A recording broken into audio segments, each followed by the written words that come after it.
Hi, I'm Jean Schumacher. I'm founder of Simply Plant Based, where I have several programs to help you to change your health destiny through a plant-based lifestyle. And with me tonight, I've got Dr. Neal Barnard, who has written another amazing book. And if you don't know who he is the founder of the Physicians Committee for Responsible Medicine. He's got our back, that's for sure. And he's also the founder of the Barnard Medical Center. So thank you so much, Dr. Barnard, for being here yet again. Thank you, Jean. Great to be back with you. And tonight, this is part 4 of your amazing book called Your Body in Balance. And this section, we did the first 2 chapters, we were on the women. And then the second one we did for the men. And now tonight, it's conquering diabetes. So let's start with the basics. What is diabetes? Well, diabetes, simply put, means there's too much sugar in your blood. The sugar is glucose. And glucose is actually a good thing. It provides energy for your muscles, for your brain, for all the rest of you. But the problem in diabetes is that glucose sugar isn't going to where it's supposed to go. It's not getting into your muscles. It's not getting into your brain. And instead, it's getting stuck in the blood, circulating around. So the doctor measures your blood and you have a high blood sugar. What you want to have is have that sugar going into the muscles where it can be burned. So diabetes means too much sugar in the blood. So is your insulin not working right? That's right. Insulin is a hormone, of course, that is made in the pancreas, and it goes to the muscle cells and the liver cells, and it acts just like a key to let the glucose get out of the blood into the cell. And if you have diabetes, there's something wrong with insulin. Either you don't have any insulin, your body's not making it, or it's just not working the way it should be. Well, you told a guy's story. This was the real estate broker on Long Island. Can you share that story? Because I thought it was a really good one. Yeah, Guy is a very successful real estate broker. He lives in Long Island with his wife, Deborah. Things were going generally well for him, except he'd been gaining some weight over time. In fact, had gained quite a lot of weight. And his vision started to go. So he sees the doctor, and the doctor puts two and two together, and eventually discovered, here's your problem. It's not like you need glasses. You have diabetes, and diabetes affects the eyes in many ways. Just elevated blood sugar can cause temporary changes in vision. So he suddenly had this new diagnosis that he did not want to have, but it got worse. His heart turned out to be not very healthy, and he had what we call a silent heart attack, a heart attack that he was not aware of earlier on, but they could detect it from the examination. And so he had gone from a guy who thought he was mostly healthy to a guy whose visual problems were the least of his difficulties.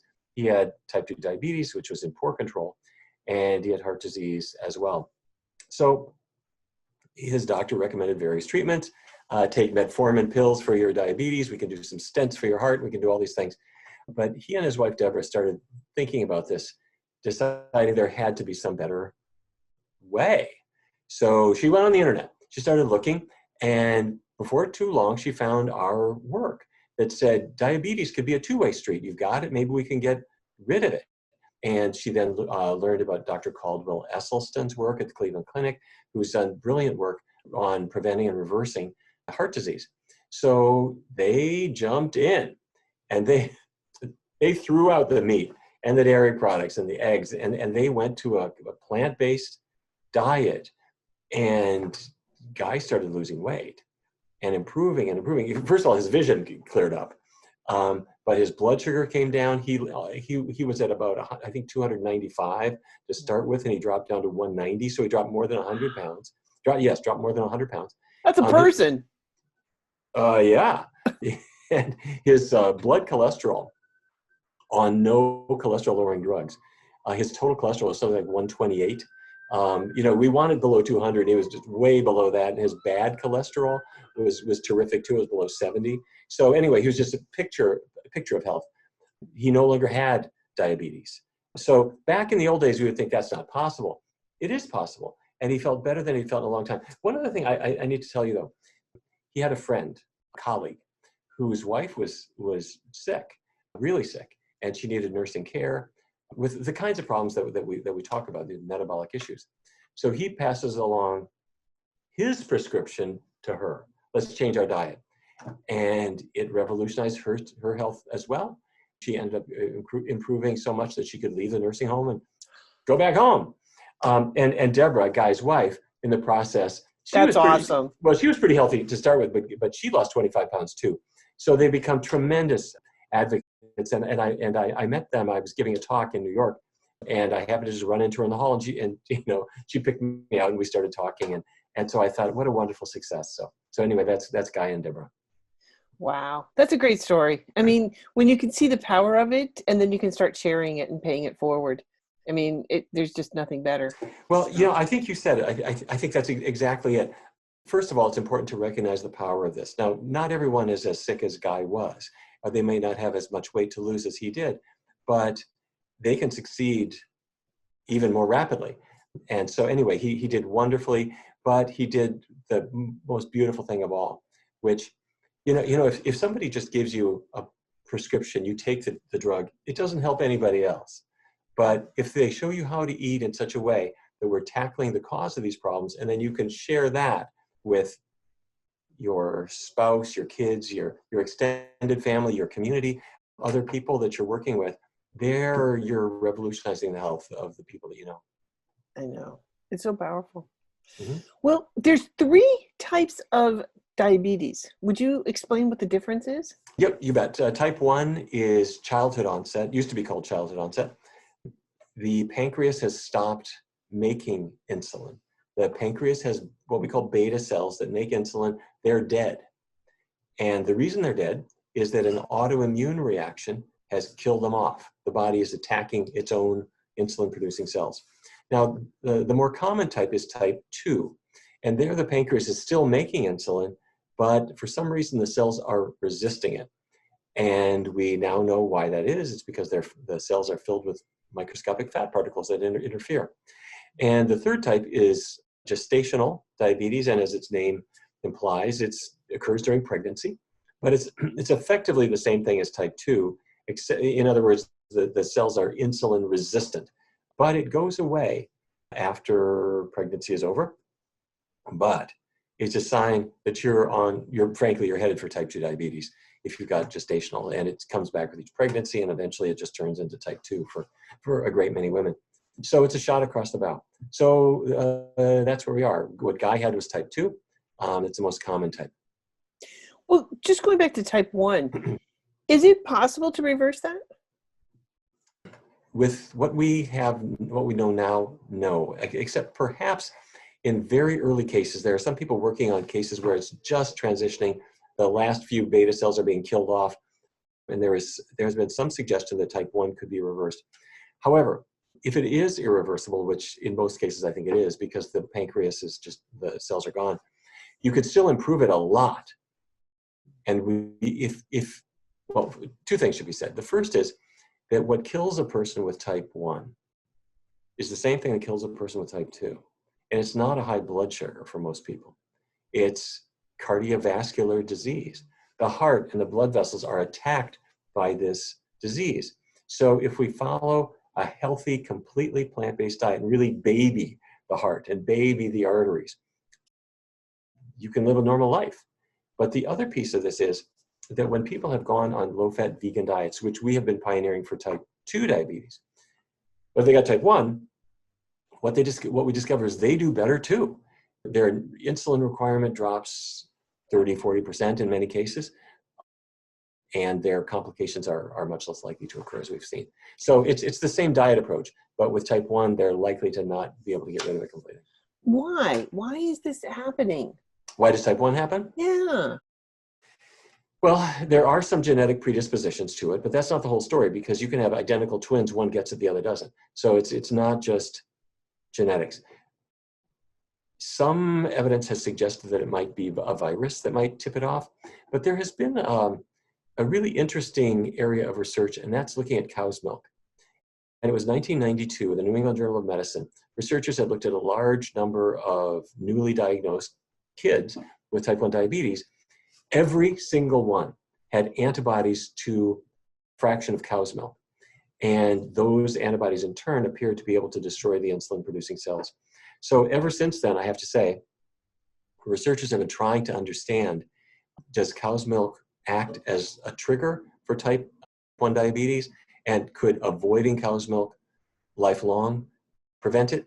And here it's a medical controversy. We really don't have the answer. But there does seem to be a clear-cut advantage to breastfeeding. And I would argue that this is one of many reasons why children should not be having cow's milk at all. They should get milk from mom, from your mother's breast. And after the age of weaning, there's no requirement for any kind of milk at all. And that's the safest, we believe. Awesome. Well, how should you keep track and check your blood sugar to keep it in control? You walk you through the numbers. Different doctors prescribe different regimens for their patients about how often to test, but the numbers are like this. If you take your fasting glucose, that means you got up in the morning, you haven't had anything to eat for many hours.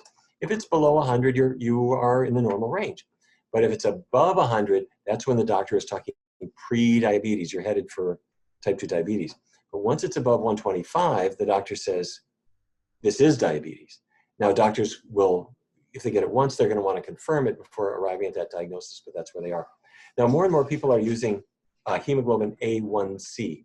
What it is, hemoglobin is the pigment inside a red blood cell. And researchers discovered that you can actually add up how much sugar has gotten into the red blood cell and adhered to the hemoglobin. And that's a sign of your having had a high blood sugar in the 3 months or so prior to the test. So A1C values, if they're below 5.7, we're happy. If it's above 5.7, the doctor is going to talk about prediabetes. And once it hits 6.5, that's diabetes, type 2. Okay. Well, for someone who is diagnosed with type 2 diabetes, like say, let's go back to the turn of the century, 2000. What would they have been told or advised back in the day? Unfortunately, they're told kind of the same thing that a lot of them are told today, which is you guys Really? well, they shouldn't be, because research has changed this, but they're often told you need to lose weight, and the way to lose weight is to cut calories. So you're eating 2,000 calories a day. Let's cut you down to 1,500 calories a day. And I got to tell you, Gene, that gets old by Wednesday. Oh my God, yes. These. I'm ready to eat the phone book. What are you talking about? That's exactly it. Little salt, little sauce. I mean, it tastes good. They will also be counseled to keep carbohydrates steady. By that, I mean not too much, not too little. And the reason, what they're really doing is they're planning their diet around their insulin doses. And the idea is, if I'm going to make it up, you're on 20 units of insulin or something like that.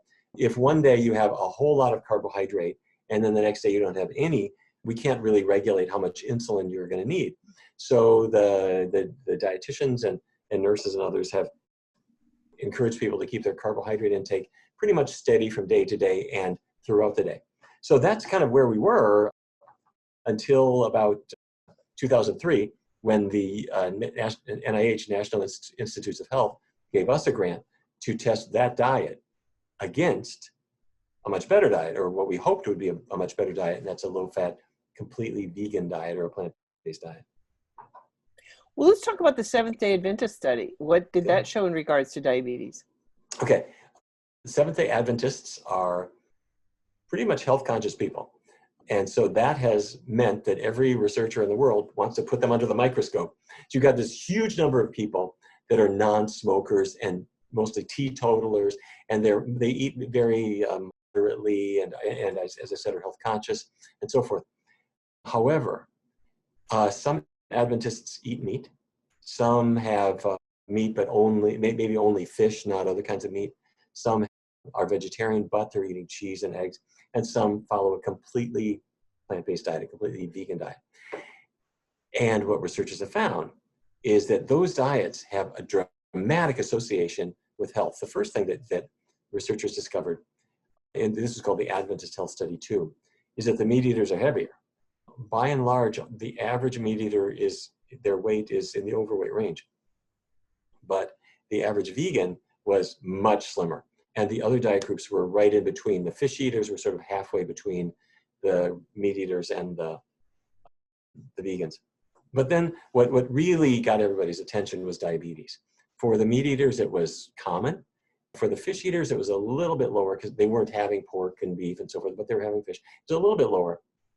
But when you got to the vegan Adventists, the prevalence of type 2 diabetes in the vegan Adventists was 2.9%, about a third that of the meat eaters.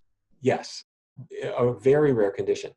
And so now some of these are people who became vegan to try to tackle their type 2 diabetes, and other cases, they were people who had been either raised that way or had adopted it early on. But what we were noticing was that people with a plant-based diet were the ones who tended to have the healthiest weight and the least risk of type 2 diabetes. And in fact, that's part of what encouraged us to put it to the test in a randomized trial. Well, your team decided to test a low-fat vegan diet in people with diabetes, who've had it for more than 8 years. Half the group started a conventional diet, basically cutting calories, limiting carbohydrates.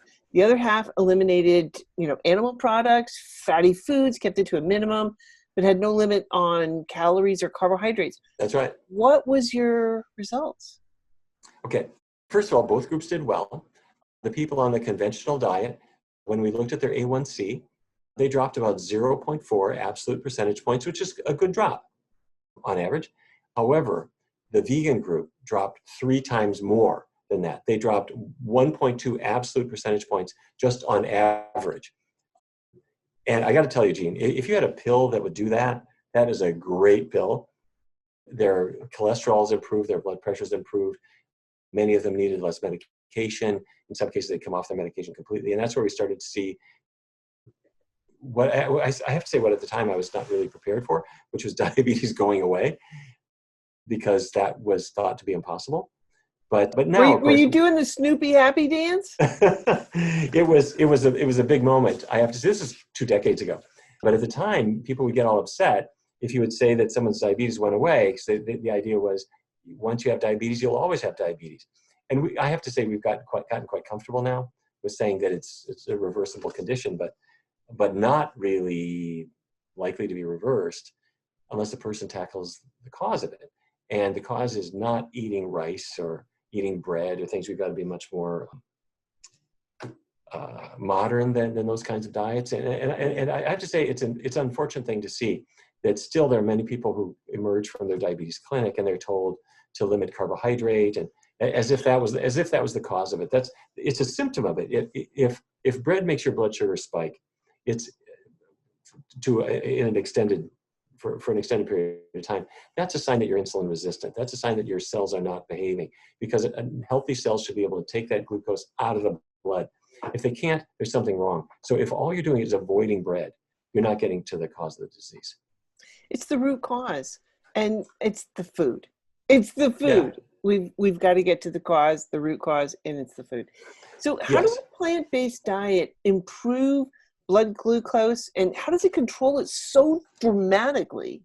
Well, at first we didn't know why. We just knew that it worked, and we knew that it mirrored the observational studies and so forth. But I want to give credit to our friends at Yale University, Jerry Schulman and Kit Peterson and their team, because using MR spectroscopy, that's magnetic resonance spectroscopy, they've been able to look into the muscle cells, and they have found fat particles that we call intramyocellular lipid, but it's fat inside muscle cells. Can't you guys just call it fat? I mean, come on. No, it's only got 3 letters. Doctors don't like words like that. It's got to, it's got to have more than one syllable, Gene. Clearly. So the intramyocellular lipid is not the same as just belly fat or thigh fat. You can be quite a thin person, but if you've got insulin resistance, that's a sign that the fat is building up inside your muscle cells, also in your liver cells. We'll call that hepatocellular lipid. As it's building up, it interferes with insulin's ability to work. And an analogy might be when I was a kid growing up in North Dakota, Fargo, right? Fargo, exactly. Some less well-behaved children who had a trick that they liked to play on their neighbors. The neighbors were gone, out of the house, and then the kids would put chewing gum in their front door lock. So you arrive home and you put your key in your lock. I hope you didn't live in a neighborhood like this, Gene. I'd be hunting you down. I'd be hunting you down. The key doesn't work anymore. And there's nothing wrong with the key, but the lock is all gummed up. So in your cells, you don't have gum, you've got fat. The insulin key itself is fine, There's nothing wrong with the insulin. It attaches to the receptor perfectly fine, but the cell is filled not with gum, but in this case, fat. Beef fat, pork fat, fryer grease, fish fat, chicken fat, even the vegetable oils will gum up the works. And if you get those out of the diet, what we have shown is that the fat inside the cells dissipates. In other words, the cause of the insulin resistance is going away. And that means the diabetes itself is on the road to reversal. So basically it's breakfast, lunch, dinner. Yeah, and all the snacks that people eat. Exactly. So to be clear about it, you're having lunch and you take a piece of bread and on top of the bread you put bologna or salami or whatever it is, and a lot of mayonnaise and cheese. Oh And my the God. fat, well, people do. And the fat.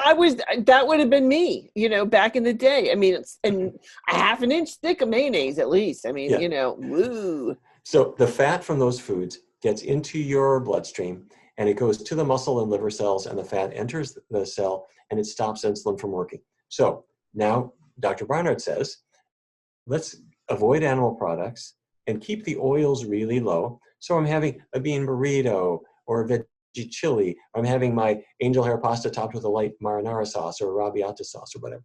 It can be spicy, it can be tasty, but the fat is not there. And so the fat starts dissipating from the cells. Insulin can work again, the diabetes can improve, and in some cases it's flat out gone. So that's what was happening in Guy's body. Guy learned about this approach and he said, let me try it. He found it easy. He found it, frankly, life-changing. And he lost weight, which is obviously a very common side effect of a plant-based diet. And I hate that men it melts, it just falls off of them. I can't stand you guys. I mean, for me, it's like my fat and I have been together forever and it doesn't want to give up the mothership. I mean. Well, you've lost a lot of weight too. So I have, but I still have more to go, but it doesn't want to give up the mothership. I mean, it's like holding on for like dear life. I understand. So anyhow, but he improved and so many other people have improved. And this would not have happened had he just relied on taking his prescriptions and following a standard diabetes diet. It's not so likely to work. Yeah, no, for sure. Well, what about my extra virgin olive oil that's cold pressed by virgins on the 7th solstice of the 7th month? Yeah, I really think that people overdo it on all these fats. Keep in mind, there is no faucet on the olive tree. The only way that you get olive oil, virgin or otherwise, is by taking 10,000 olives, throwing away all the fiber and the pulp and everything except for that oil. And I think of it as really a refined product, sort of like taking sugar out of sugar cane. And I know people like to think of olive oil as kind of romantic, but I really see it as part of the problem, not part of the solution. Well, one of the recommendations was you said to favor a low glycemic index. A lot of people don't know what this means. So can you explain this to us? Yeah, it's really pretty simple. And here I want to tip my hat to David Jenkins, who is at the University of Toronto, a real genius. He invented the glycemic index back in 1981, if I'm remembering correctly. And what you do is you bring in some volunteers and you feed them white bread. And their blood sugar does go up to a degree. And then you feed them pumpernickel bread. And their blood sugar doesn't go up so much. So the pumpernickel is a low glycemic index food. You feed them some spaghetti. And if the spaghetti is al dente, in other words, it's not overcooked, their blood sugar doesn't rise so much. That's a lower glycemic index. But now you cook it like crazy, and so it's kind of into mush. Now it's higher glycemic index. It raises your blood sugar. This is not really rocket science. It just means that certain foods digest more rapidly. They release the sugar into the blood more rapidly, and those are high glycemic index foods. So in our research studies, we avoid the animal products. That's rule number one. Right. We keep oils really low, so we learn how to cook without them and to have, say, a non-fat dressing and that kind of thing. That's rule number two. Rule number three, favor the low GI foods, low glycemic index foods. What are they? Instead of sugar, you might favor fruit. Fruit is sweet. Yeah, but doesn't fruit have sugar? It does. However, for whatever reason, most fruits are low glycemic index. They have fiber. They have pulp that slows down the absorption of the sugars. If you're having bread, would that work for orange juice? Well, keep in mind, the more it's an actual fruit, the better off it's going to be, as opposed to one where you've extracted the juice. If you're having bread, Wheat bread is, I think, perfectly fine for most people. However, its glycemic index is not as low as, say, the breads made from rye, and there are some others as well. If you have a cold cereal, it's going to have a high glycemic index, especially if there's a toy inside. So have brand cereal. I love those toys. You know what I mean. The Yes. toy won't affect you, but everything that's in that package will. Or oatmeal, old-fashioned oatmeal, something like that. For whatever reason, white potatoes tend to raise blood sugar. Sweet potatoes are more gentle on your blood sugar. Beans are the glycemic index champions. They are very good. They have a very low glycemic index. Green vegetables like broccoli and collards and kale, don't even worry about them. They're all, could consider them all really low. And pasta is not off the menu, but it ought to be not overly cooked. Okay. Well, would like a rice pasta be better than, say, a wheat? You can try different ones. And also what you're going to discover is that your reaction to them will change over time. So if you are very insulin resistant now, almost anything you eat is going to make your blood sugar spike for a while. But as time goes on, those spikes are going to get lower and lower and lower. And for most people, it's maybe a week or something like that, where they notice that their insulin sensitivity is coming back. A week? Or less. And by that I mean a person changes their diet and they're finger sticking, they're checking their fasting glucose or their glucose after meals, and they discover that usually within a matter of days, sometimes it's the first day, it can be 2-3 days. A week is a little bit longer than would usually be required. Now that doesn't mean the diabetes goes away in a week. What I mean is you're going to start noticing the effects on your blood sugar in that period of time. The cells are giving up that extra fat. And this will happen also with type 1s. People with type 1, they'll find that their blood sugars are going down, even though this diet has more carbohydrate than they've been having. Well, that's what typically I always associate. Oh my God, type 2 diabetes, can't have carbohydrates. Right. Big mistake. That's not modern thinking. And in fact, if you look at Japan, prior to westernization of the diet back in 1960, they were eating phenomenal amounts of rice. They didn't know that carbohydrate is supposed to make you heavy and get diabetes. They were the skinniest people on the planet. And they had very, very little diabetes, even into advanced age. And then as westernization occurred and cheese and meat came in, fatty foods came in, and rice started to give up its predominance in the diet. Rice has been dropping, unfortunately, quite a lot in Japan. Diabetes has come in a very big way. So it's the fat that gets into the cells. It's not the carbohydrate that's the issue. And Japan would do very well to throw out all the animal products and the Western dietary habits and go back to a rice-based diet. They would be much healthier. Well, so some type 2 diabetes we can reverse. Does living plant-based lifestyle help someone with type 1? It will. In what way? It will not make the diabetes go away. If a person has type 1, they're going to continue to need injections. But it does have two benefits. The first benefit is that your need for insulin is going to drop. It can drop by 30%, 40%. It's very common. And what we think is going on is that the person with type 1, despite the fact that they're now injecting insulin, they are also somewhat insulin resistant, meaning their muscles and their livers do have some fat in them that's making the insulin not work very well. So when they follow this plant-based diet, their insulin resistance improves. At least we think that's it. That's the reason. But what we know is that when people with type 1 diabetes use this kind of diet, in so many cases, they do really well. But the more important thing is that when they follow this approach, there's no cholesterol in the diet anymore. There's no animal fat. And that's going to protect their vision.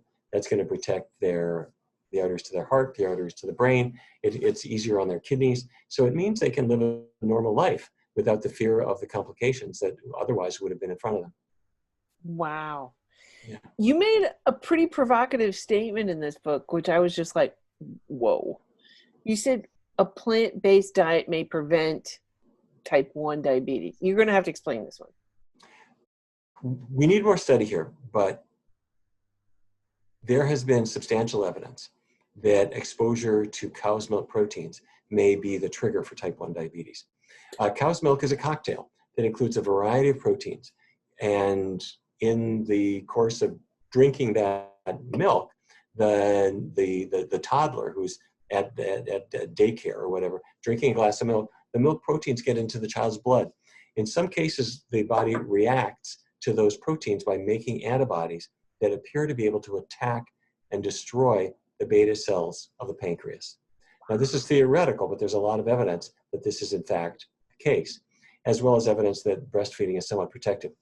However, I'm going to say that we need more evidence because in many studies, it's really hard to find people where they didn't start dosing their kids with cow's milk in one way or another. What I would really like to see is studies on kids whose parents agree they are not going to expose them to cow's milk proteins and see if you can protect them from developing type 1 diabetes. Okay. Powerful. Wow. Yes. Oh, I mean, can you imagine? It's not only the expense of having diabetes and the limitations and the side effects of taking insulin where you can become hypoglycemic and so forth, but just the truncating nature of this disease on your lifespan when it's not well controlled. So our goal is to help people with diabetes to live a totally normal life, and a healthy low-fat plant-based diet is key to that. But if we can prevent this disease in the first place, let's do it. I mean, there's no question that we could prevent the vast majority of cases of type 2. I suspect we can prevent many cases of type 1 as well, but we need more research to prove that. Okay. Well, is there anything we should be concerned about for people who are diabetic? You know, like other health issues? I think you kind of talked a little bit about them, but. Yes. Diabetes increases the risk of a wide range of conditions. I guess most people are aware that type 1 diabetes will increase the risk of heart disease, cardiovascular disease. Diabetes is a major risk factor for that. But that's just the start of the list. If you look at Alzheimer's risk, it's about double for people with diabetes. Yes. First of all, Alzheimer's is really frequent anyway. So anything that increases it even a little bit is not something you want. But with diabetes, it approximately doubles the risk. We've got an epidemic coming too. The epidemic is beginning already. For those of us who have had family members with this, it's the disease you just don't want to get. And you and I have talked about this in the past, but an additional way to reduce our Alzheimer's risk is to get diabetes back under control and make it go away to the extent that we can. Oh my gosh. Yeah. Well, what about hypoglycemia? What is that? Yes, hypoglycemia means that your blood sugar has now come too low, hypoglycemia. And that's a side effect of medication. So I've injected some insulin, and as time goes on, if the insulin is trying to get the sugar out of my blood, but if I fail to eat any food at all, now the insulin is working when there's basically not much sugar in the blood, and you can get too low of a blood sugar. So the symptoms are that you'll feel woozy, you might feel shaky, you might start sweating, you'll feel nervous, you'll feel inexplicably hungry. And if it goes on, you can become comatose. You could, in theory, even die because your brain needs blood sugar. So when people start a healthy, low-fat vegan diet, the diet is so powerful that it's important to start backing patients off of their medications, because the medications, especially insulin and sulfonylurea drugs, they're powerful. And if you don't start backing off on those drugs, the patient can become hypoglycemic. Now, of course, the patient is thrilled because they discover they don't need 20 units of insulin. They're now down to 12 or 8 or 6, or they're off of it. Take your time with that. It's important to work with your caregiver and let them know you're making a diet change. Let them back you off your drugs as things go along. But that's a very, very common scenario for people to reduce or even eliminate their insulin. And frankly, many people eliminate all their drugs. Okay. Well, I know your book is coming out February 4th, and it's available on Amazon, and you can pre-order it. So if anybody's out there listening, do check that out, because I have to tell you, this is like probably one of your best books, honestly. It's so good. And you got a book tour coming up. Tell us about that. I do. I'm going to be touring to lots and lots and lots of cities. And if you go to our website, which is pcrm.org, you'll see where I'm going to be. I'm starting on February 4th and 5th in New York City, and then on the 6th in Baltimore, and on the 7th and 8th here in Washington, D.C., and then going far beyond. And so I'm hoping people will go to website at pcrm.org to see the tour schedule. But there's one other thing that I would love it if people do. I mentioned how Guy improved his health, and I'm hoping that people will pick up Your Body in Balance and improve their own health. In fact, let me wave it around. Let me brag about it. There it is. There it is.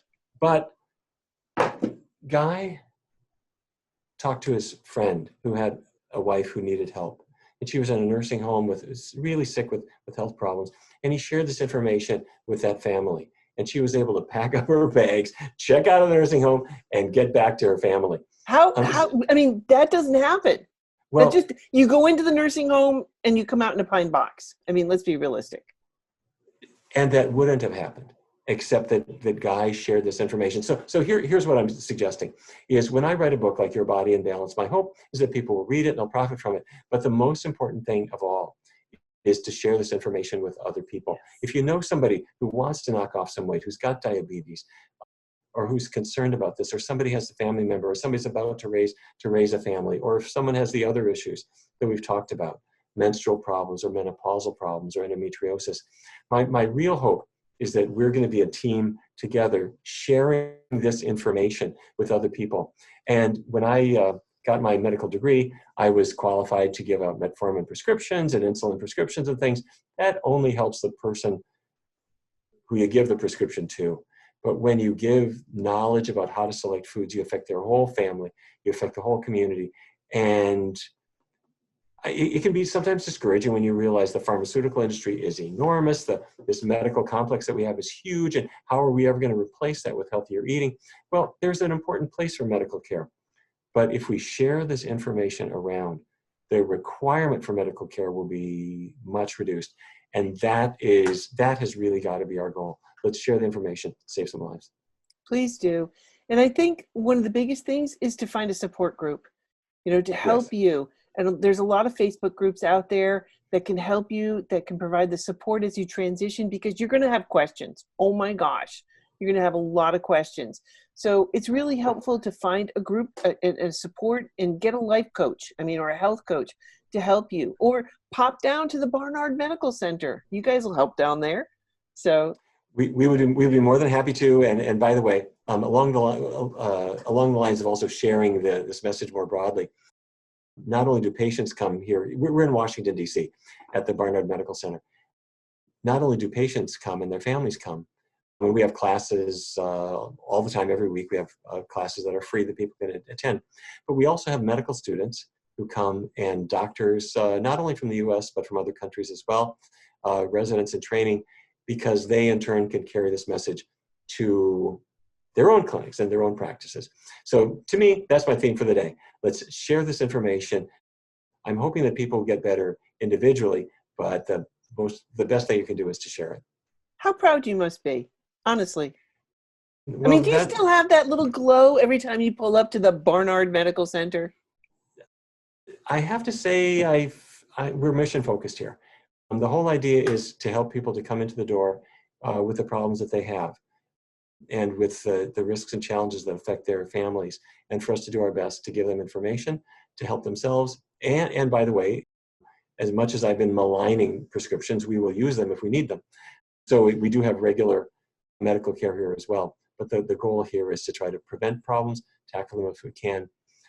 And it is an interesting thing to see the transition that people go through. A Right. person with diabetes, this may be the first time they've ever heard that the diabetes could improve through diet, and they're afraid. What, you're telling me I can eat fruit? Fruit's full of carbs, and you bring them in to meet with a dietitian, and they sit down with their reluctant spouse, and they kind of go through this new diet plan, and they try it on like a new pair of clothes, and pretty soon it starts to fit pretty well. So I have to say it is an interesting transition to see people go through this change. There's nothing better to see someone change their health destiny and to get better, honestly. Yes, and then they become advocates. As I mentioned, Guy and Deborah earlier on, and they have been really wonderful advocates for sharing their experience with others, as you have, Jean. So doing that kind of sharing is what it's all about. All right. Well, thank you so much. As always, you're amazing. Truly. And our next show, we're going to be doing, this is part 5, we're going to be talking about the healthy thyroid and healthy skin and hair. Because I know a lot of people who've had issues, hair is falling out or it gets brittle or thin. So I know a lot of women are going to be, stay tuned for that. All right. Well, thank you again, Neil. And I'll see you at the JCC in Manhattan. Thank you, Jean. Look forward to it.